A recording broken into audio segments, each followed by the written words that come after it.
Consul General of Cuba in Toronto, Victor Manuel Garcia Sánchez, was born and raised in the province of Havana, Cuba. He holds a degree in philosophy from the University of Havana, and in 2025 obtained a postgraduate degree in international relations, also at the University of Havana. He started his career as a diplomat in 2015 as a specialist in the Latin American and Caribbean Department at the Ministry of Foreign Affairs of Cuba. In 2017, he was appointed head of the consular office of the Cuban Embassy in Stockholm, Sweden. He completed his mission in Sweden in 2022 and returned to Havana to work as a specialist in the office of the Cuban Minister of Foreign Affairs until October 2025, when he was appointed Consul General of Cuba in Toronto. He arrived in Toronto on November 21st, 2025. Victor is married to Ana Laura Diaz Crespo, and they have a daughter, Diana. In his role as Consul General, Mr. Garcia Sánchez works with and represents the Cuban community living in the Greater Toronto Area, who number more than 10,000 people, the largest in Canada. He helps Cubans living in the GTA to interact with and integrate into Canadian society. He and his staff also work hard to strengthen relations between Cuba and the Government of Ontario, as well as municipal governments in the Greater Toronto Area and region, given the importance of Ontario and the GTA in the political, economic, and cultural life of Canada. In addition, Victor works to strengthen ties of friendship and solidarity between the Canadian and Cuban people by speaking with students, workers, and community organizations about developments in Cuba and Cuba's place in the world. So today, I present you Victor, and I'm sure he's going to speak about exactly those things.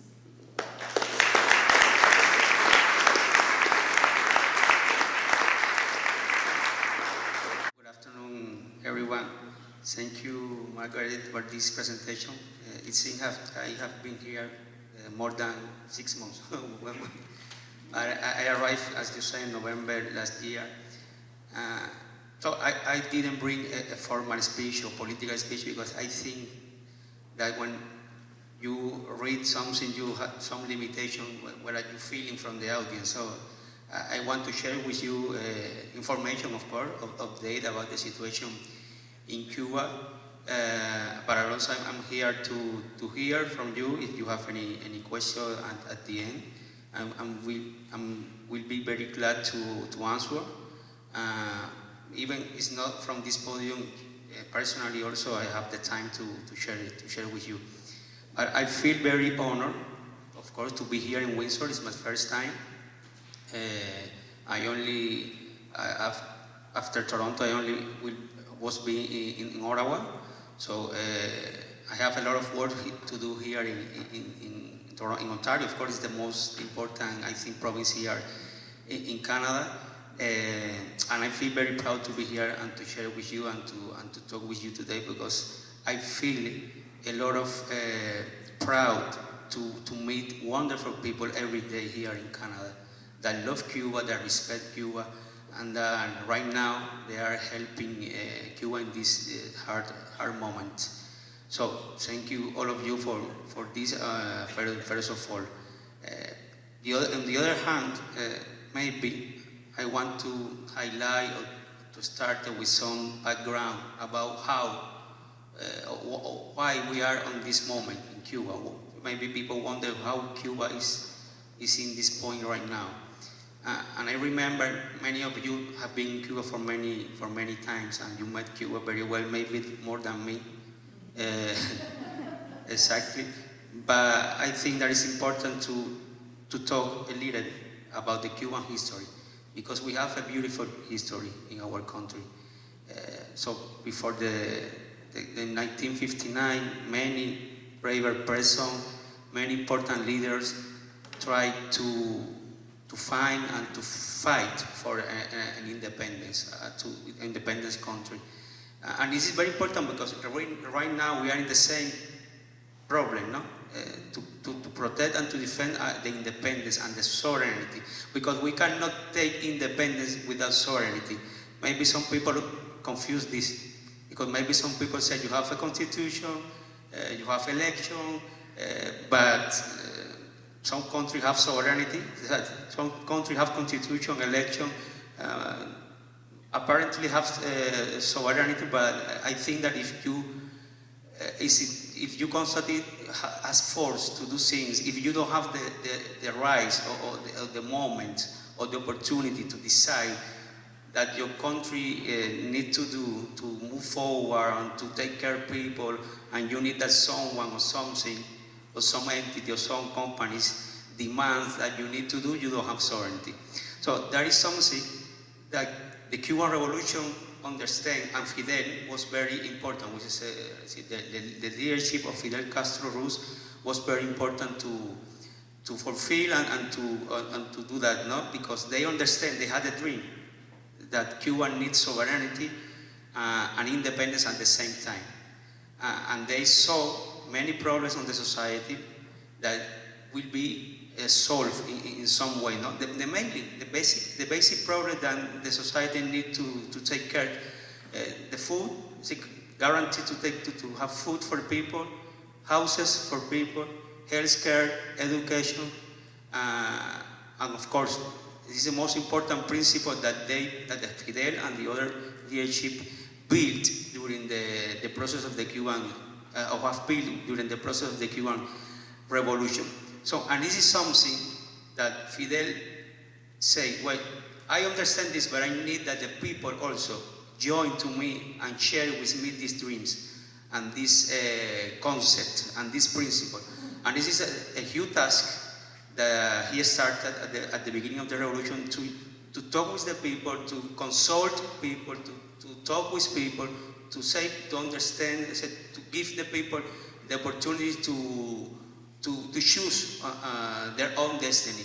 So for that, and Fidel also said the most important is that we need to be united in every problem, in every moment.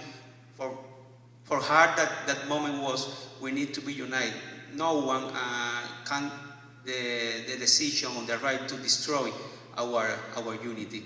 So those principles are are the fundamental in our process. So we keep and we need to protect and defend those principles in any scenario that we are facing right now. During the process of the revolution, of course, we're suffering a lot of hard moments due to the sanctions imposed by the U.S. government in all our 67 history of independence, constantly, every day, every minute, every second. This is something very important, because sometimes we heard on the media and we heard about me, for example, or the Cuban leader of the Cuban government, the impact on the blockade, the damage that the blockade provoked on the Cuban society. But for the people that live inside Cuba every day, for the families that every day need to go to the work, to their jobs, to the school, the children, the kids, to the hospital to receive the services, you can see the impact in every corner of the Cuba. It's something, maybe I cannot graphic now all the impact, but it's true. You can see in every corner of the Cuban society, in every sector of the Cuban economy. So we are dealing with this situation for 65 years up to now. And of course, the Cuban government, along with the people, with the population, every day we are trying to find a new solution to overcome this difficult situation. But in this moment, right now, today, the impact on the blockade in Cuba, the impact on the sanction has a new quality. And our president, Díaz-Canel, say sometimes in his speech, it's a new quality because right now, this is a different international scenario also. We are living in a crazy world, I can say, where the rules are not the same. No one respects the rules right now, mainly the government of the US. And they are the most powerful country in the world, military, and also the most important economy in the world. And they are trying to suffocate and to punish. As we say, it's a collective punishment. Because they say every day that is to punish the Cuban government, but in the reality, it's the people that are most suffering. Because we see there is a statistics from 2 years up to now that say that due to the sanctions, there are people dying in Cuba, kids mainly, seniors, women, that they cannot receive the treatment to, for example, for the cancer, that they cannot receive the transplant of any organs due to the situation. They cannot receive the medicines, important medicines that we need, because the U.S. companies have their are owner of the pharmaceutical companies around the world. But the difference maybe with another time also, one important difference now is they are more aggressive abroad, so the diplomatic, they are more, not only rhetoric, they are taking actions to threat some governments and say, if you help Cuba, if you continue to send oil to Cuba, for example, if you send medicine to Cuba, if you continue to cooperating with Cuba, we are cut off the aid that we are giving you. And this is, unfortunately, there are some small countries like Cuba that depends a lot of the US aid. And this is something very cynic. It's a crime, it's a genocide. In every tribune that we have the opportunity to speak, we defend the idea that this is the genocide every day, that they punish, that they trade. So there is a memorandum from 1962 that say the same that we are occurring right now. So try to starve the Cuban people, try to get the Cuban people to suffer in order that the population go to the street and throw down the government. But this is very dangerous. This is a difficult moment for the Cuban families. As you heard in the news, from 5 months, so from December last year up to now, we have only received one shipment with fuel, only one shipment, and this fuel only we can use it only for 15 days. So right now we have not any fuel coming from anywhere, and the fuel is a basic for the Cuba, for the life, for the Cuban economy, but also for the Cuban family, because they need to cook, they need to the domestic work that do every day do it in your homes, no? But the most important is that you need the fuel to run out the hospital. You need the fuel to run out the transportation, public transportation. So right now, really, it's a crisis that we are living in Cuba. But the most, I think that this sad scenario that we are living inside Cuba, there is many lights that also we see. One of them, of course, is that we are not with our head under the pillow. Of course, we never do that in our history. But we are taking some actions. We are taking some steps. We are doing some important changes inside Cuba internally. Not because we receive the pressure or because USA say that we need to change. It's also very important that I point out this. It's not because they say that we need to change.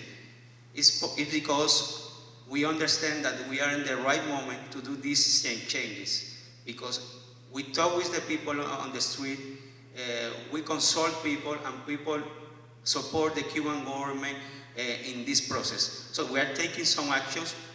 We are trying to move forward, to revitalize our economy, and there are recently the government approved 176 measures in order to move forward and to push more the economy and to work with many sectors inside the country. But the most important is also that we are sending a message to our friends abroad, that Cuba is alive, that Cuba is open, that Cuba doesn't have afraid to change or to take measures in order to relieve the situation that the people are suffering, but also, and we always say at the same time, that Cuba is not on the disposition to negotiate our political system with anyone. We demand respect. We demand that we sit on the table with any country to talk about any issue, but with bilateral reciprocity and respect each other. And I say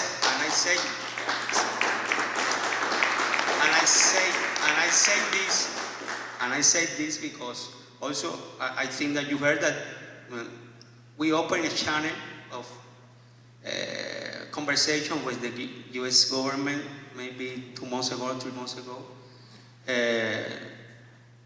We have the will to advance in this conversation with this basis that I mentioned, but we see that they don't have the will to do that. They every time demands that we need to change our political system, that we need to remove our leader. So, and it's something that we never will do.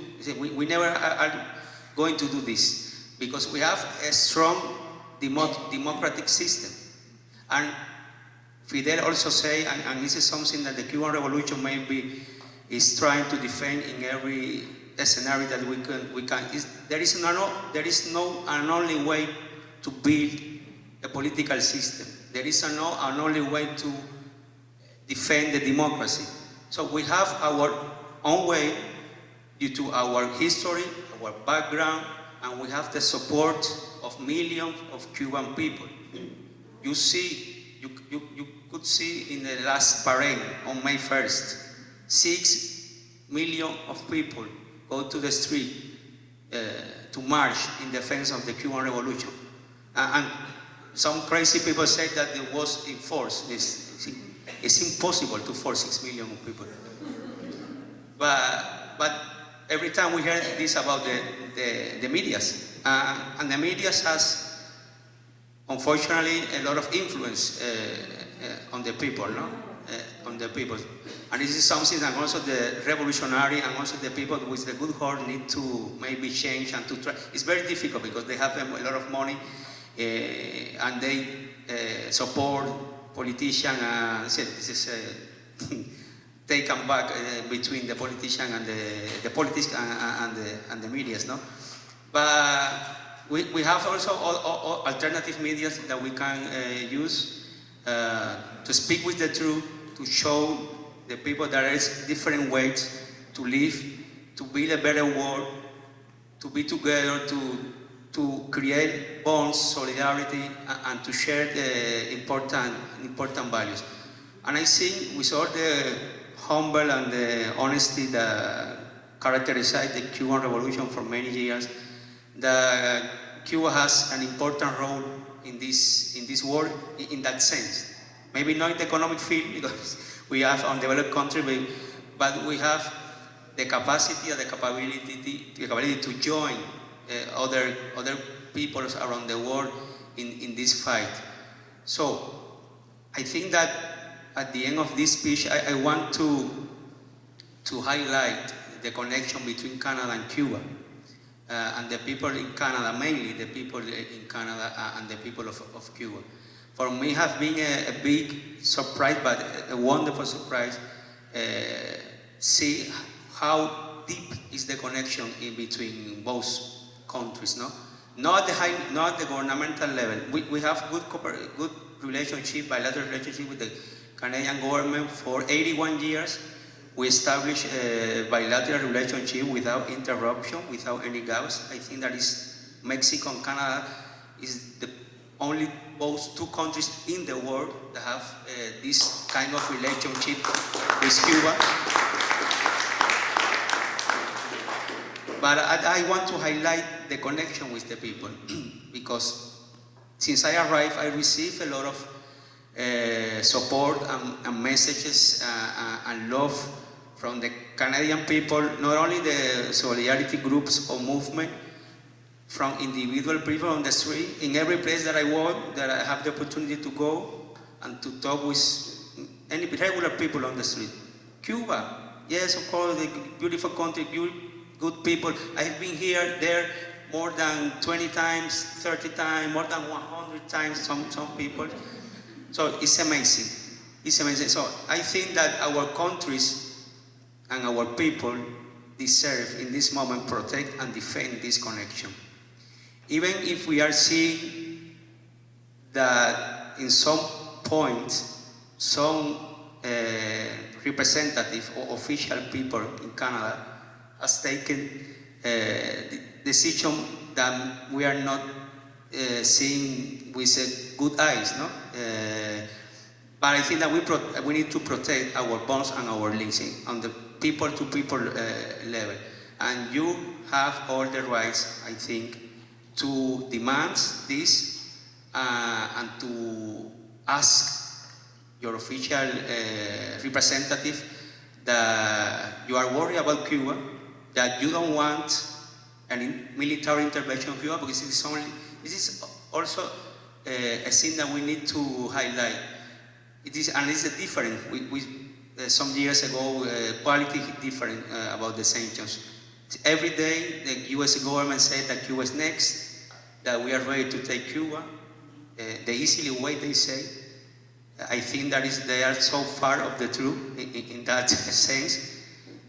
Cuba has never been taken easily, but well, we want, of course, go to the war. No, we want to avoid that scenario, because at the end, many million, no thousand or million of people will die, because millions of people has the intention to defend the Cuban Revolution.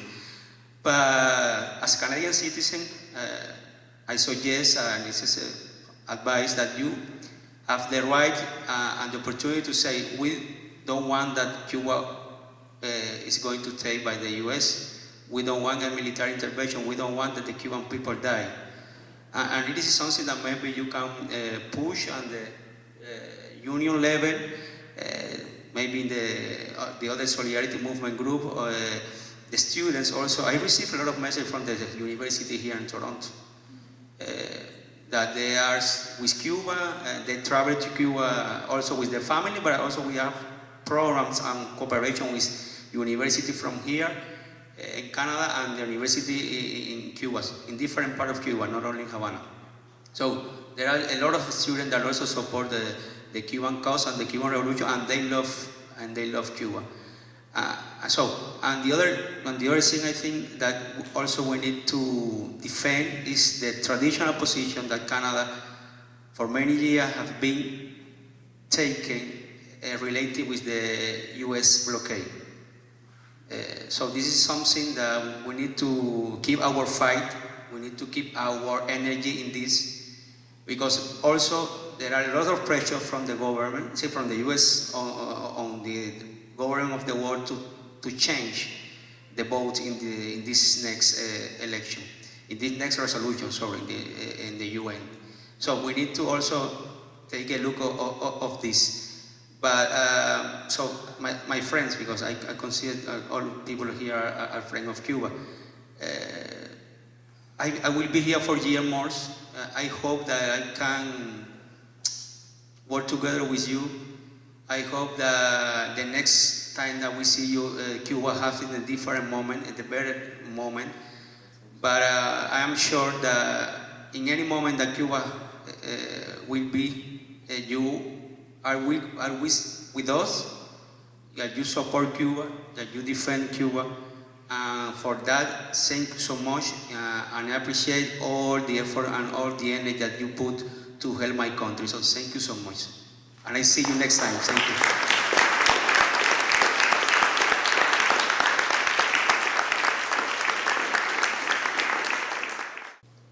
Next speaker is Loris Mills.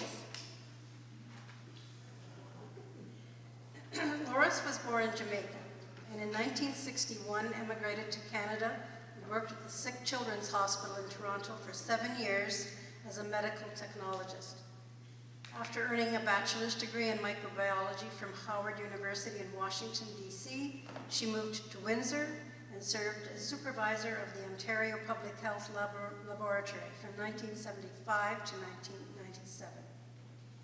From 1997 to 2000, she lived and worked at the King Fahad National Guard Hospital in Riyadh, Saudi Arabia. In addition to her medical qualifications, teaching and appointment on the hospital board, she completed the travel counseling course at St. Clair College and has visited over 100 countries. Loris is also an active member of the Canadian Federation of University Women and the Catholic Women's League at Our Lady of the Atonement, and a member of Our Lady of the Atonement Parish. When she's relaxing at home in Tecumseh, Ontario, she enjoys reading, gardening, and writing about her travel adventures. Loris's first book, What Am I Doing Here?, explores her experiences as a single woman traveling in the Middle East. Her second book, Why Was I Here?, has 13 short stories about her Cuban experience from 2006 to 2020. She is now writing a third book, Here, There, and Everywhere. So there are still more stories to tell, and I believe she has some of those books here that we've just mentioned. So Loris.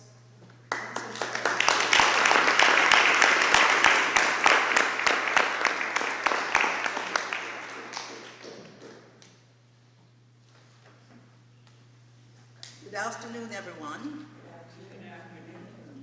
Now, it's difficult where to start.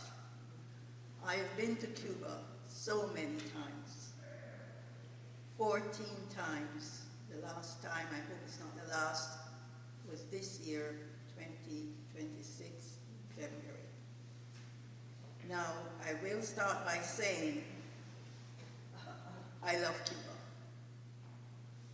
I love the people, and it's one of the safest countries I have ever visited, especially for me as a woman traveling alone.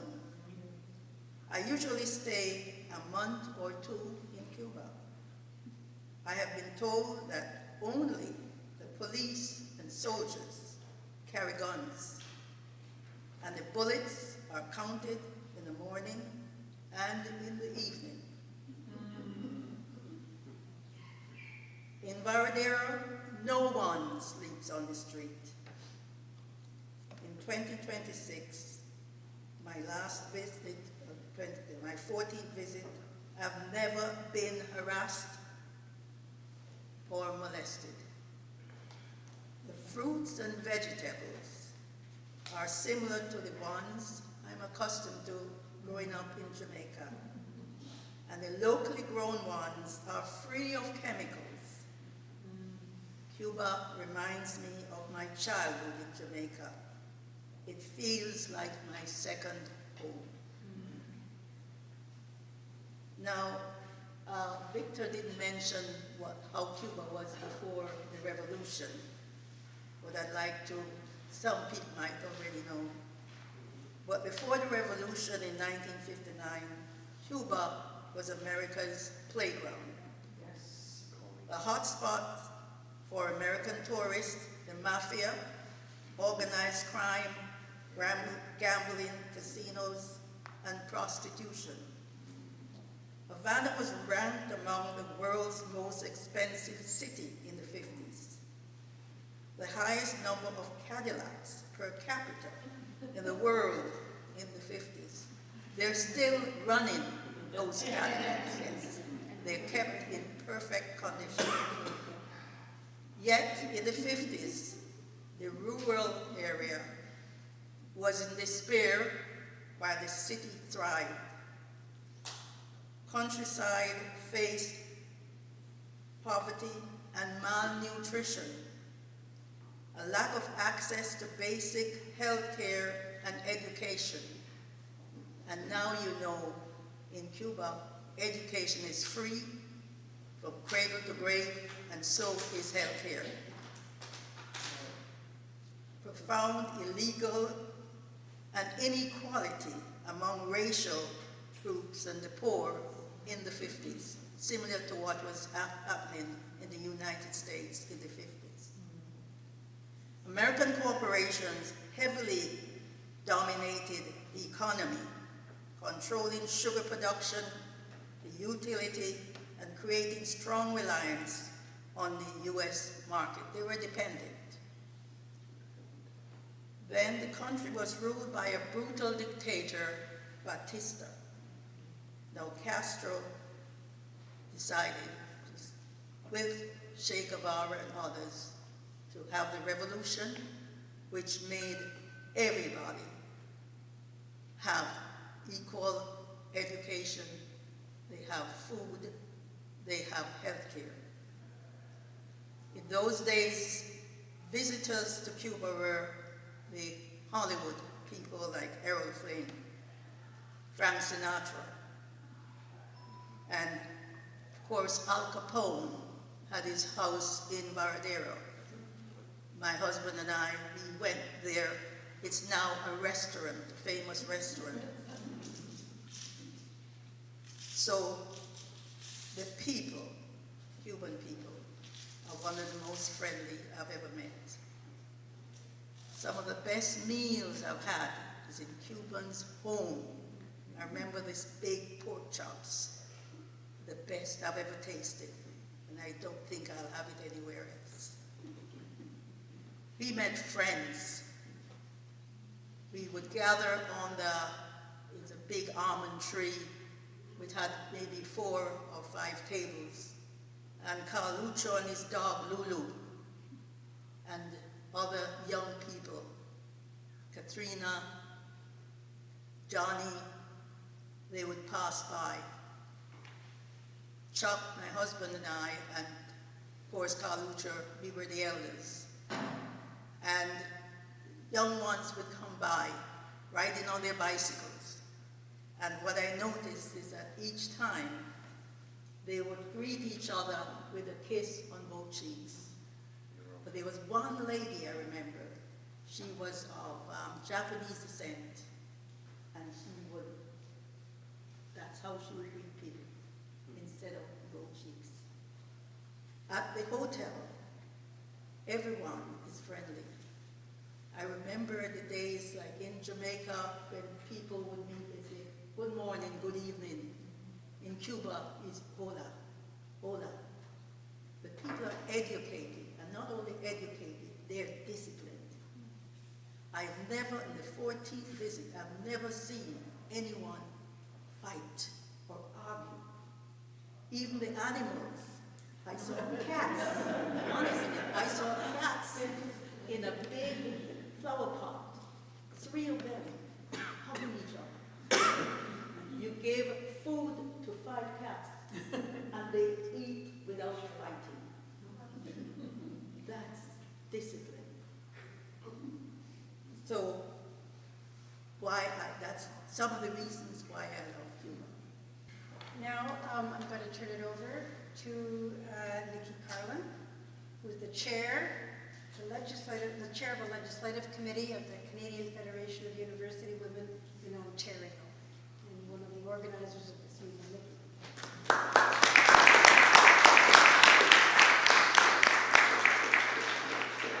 Thanks, everybody. I just wanted to acknowledge Loris is an example to all of us to have a good life. In her 80s, she got married for the first time to Chuck. I think that this is a sign of hope and happiness, and she is one of my dearest and oldest friends, and I want to thank her. I've been asked to talk about the Canadian-Cuban relationship in terms of government. And for transparency, when I was putting this section together, I contacted the government and 2 opposition parties. Unfortunately, nobody had time for me. Nobody could call me back. Nobody had anything to say. And I was informed by a former senior official of the government that people in the government are concerned about saying anything that might annoy our neighbors down south. So I have, what I've done is I've taken some of their written documents, so I will be reading a little bit more than I would usually do because I want to fairly capture what they have to say. I just wanted to sort of set the stage. Cuba is a vibrant country, and the quality of life of its members, of its people, is different but strong. And we have to, in Canada, the life expectancy is 84 years. In Cuba, it's 79. In Canada, 99% of our people are literate. In Cuba, 99% of their people are literate. Only 72% of Americans are literate, which tells you something, okay?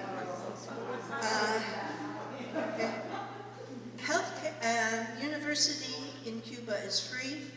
If you want to graduate with a medical degree in the United States, you should expect to pay $200,000.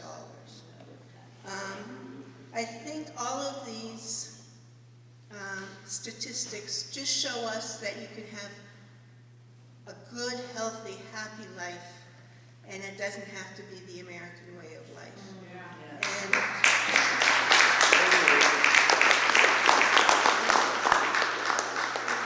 so Canada has to take a deep breath and not, try and be Americans, but that's another story. Okay. The U.S. value system is significantly different when it comes to national power. Was the war in Iran predetermined? Was the invasion of Venezuela predetermined? I would argue that these actions were more spontaneous than predetermined. These actions of our neighbor to the south should cause us to think proactively. It's not beyond belief that one night when TV was boring, the leader to the south may decide to invade Cuba, Greenland, or even maybe Canada. Hopefully it will not happen, but it is a possibility. Canada and Cuba relations can be traced back to the 18th century when vessels from the Atlantic provinces of Canada traded codfish and beer for rum and sugar. Canada's first diplomatic mission in the Caribbean was established in Cuba in 1945. In 1959, Canada recognized the government of Cuba. 2022 marked the 77th anniversary of Canadian-Cuban diplomatic relations. As Victor told us, Canada and Mexico were the only two countries in this hemisphere that did not break relations with Cuba following the Cuban Revolution. Cuba is today represented in Canada by an embassy and has consulates in Montreal and Toronto. Canada's relationship with Cuba is based on commitment to an open dialogue, cooperation, and advancement of trade and investment. Canada strongly advocates for freedom of expression, freedom of movement, and the right to peacefully assemble, free from intimidation throughout the world, including Cuba. Canada's approach is to engage with all elements of Cuban society: government, the business sector, non-governmental organizations, and civil society. Canada is committed to the strength of democracy in Cuba and will continue to work with like-minded partners to ensure our representatives and collective responses to the situation in Cuba and support rights and legitimate democratic aspirations of the Cuban people. This is from the Canadian government. Canada supports a future for Canada that will fully embrace the fundamental freedoms, democracy, and human rights and rule of law. Canada has consistently recognized Cuba's strong commitment to economic and social rights, with its particular important achievements in the areas of education and health. At the same time, Canada has stressed the importance of basic civil and political rights such as freedom of speech and association. Canada and Cuba have a well-established significant commercial and investment relationship, as Laura's mentioned. Over 1 million Canadians before the embargoes visited the island every year before the pandemic. Cuba is Canada's top market in the Caribbean Central American subregion and is Canada's largest merchandise export market in that region. Canada is Cuba's second largest source of direct investment, with significant Canadian investment in mining, power, oil, and gas. In fact, the Sheraton International, a large mining company, is making plans to expand production and lengthen the life of the nickel mine. That mine is co-owned by Sherritt International and the Cuban government. The plan calls for multi-phased approach and will work to include a new slurry preparation plant and expansion mill. Existing equipment in Sherritt's own refinery in Fort Saskatchewan, Alberta is part of the plan. There is a strong economic connection between our country and Cuba, and we must encourage it. That's the position of the government.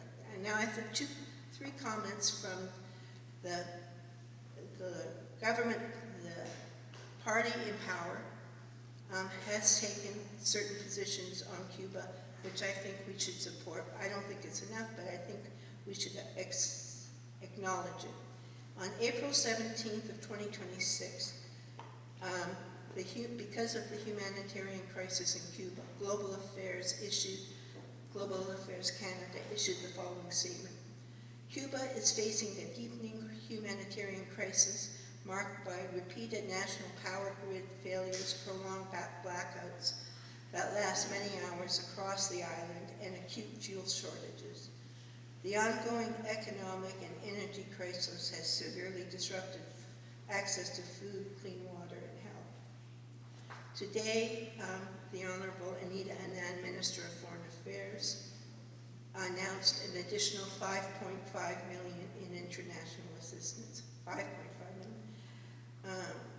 Not enough for a plane.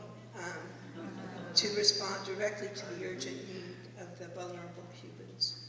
The Pan American Health Organization will receive $5 million from this funding to protect the health and well-being of the vulnerable populations. The initiative aims to improve availability and access of essential health services, critical medicines, and medical supplies.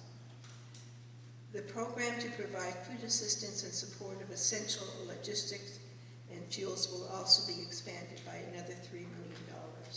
So in total, the government has agreed to spend an extra $8 million. I don't know how excited we should get about that, but anyways, it's better than nothing.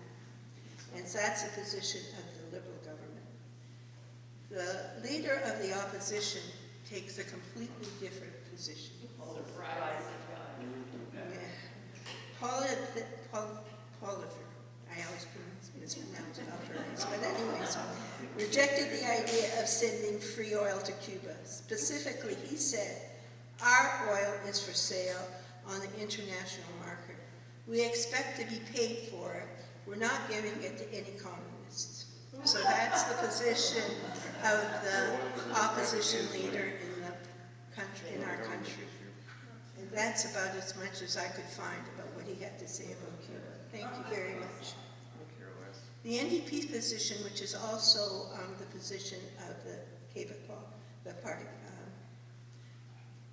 the other party. The NDP position is set out in a strongly worded statement.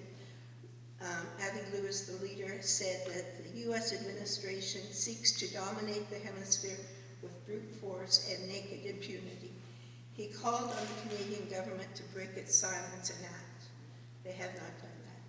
He described the Prime Minister's silence as not an option when Trump attacked sovereign nations in the Americas. The direct quote, Canada expects you to stand up for human rights, international law, and against the bullying of smaller nations by rampaging superpower. He highlighted Cuba's long history of good relations with Canada, noting that Canada has consistently voted at the United Nations to end the economic bloc. He also noted that millions of Canadian tourists visit every year. Lewis urged Canada to immediately follow Mexico's lead by condemning U.S. actions as economic warfare.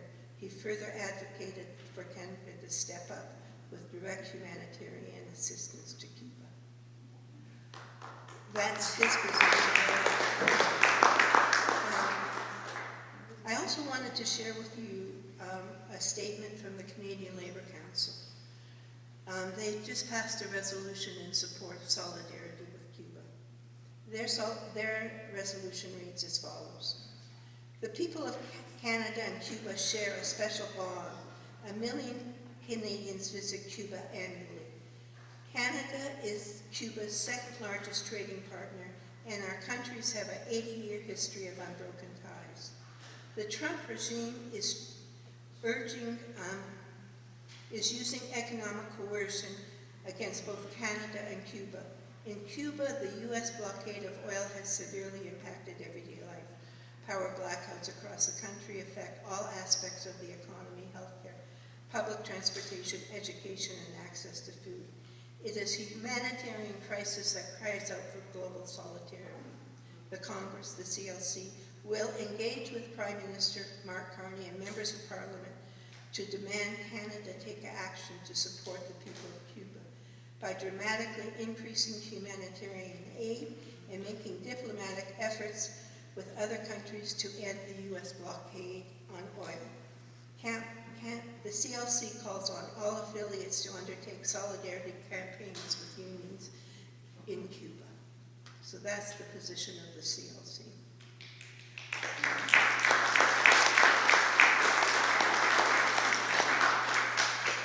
Finally, I just have one more thing to read to you, but I wanted to share this because I found it amazing. Arnold August wrote a book on Castro, and he read part of it to a group of parliamentarians in Ottawa in 2025, in December of 2025. And this is what he wrote. Conservative Party leader and then Prime Minister John Diefenbaker, at the time of the January 1959 Cuban Revolution, defended the continuation of diplomatic relations between Canada and Cuba. He did so despite the pressure from the United States under President John F. Kennedy. When Kennedy tried to force Diefenbaker to join the U.S.-led effort to impose the anti-Cuba blockade and other coercive measures, Diefenbaker, the prairie farmer, responded sharply to the wealthy urban intellectual from Massachusetts. He reminded Kennedy that Canada is not Boston in the state of Massachusetts. This political tendency also plays a vital role in Canada-Cuban relationships.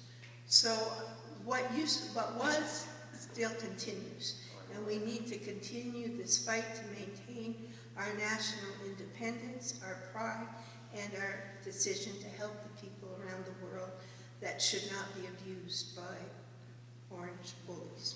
So, and on that note, I'd like to thank Victor for coming to see us today, and I hope that the rest of your stay in Toronto proves enjoyable. A lot of people in Windsor don't care for Toronto. However, I've lived there many years. I don't have a problem with it.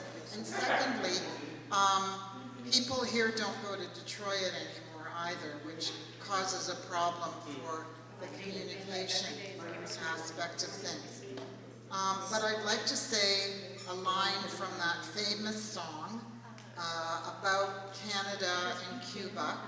The truth is we never left you.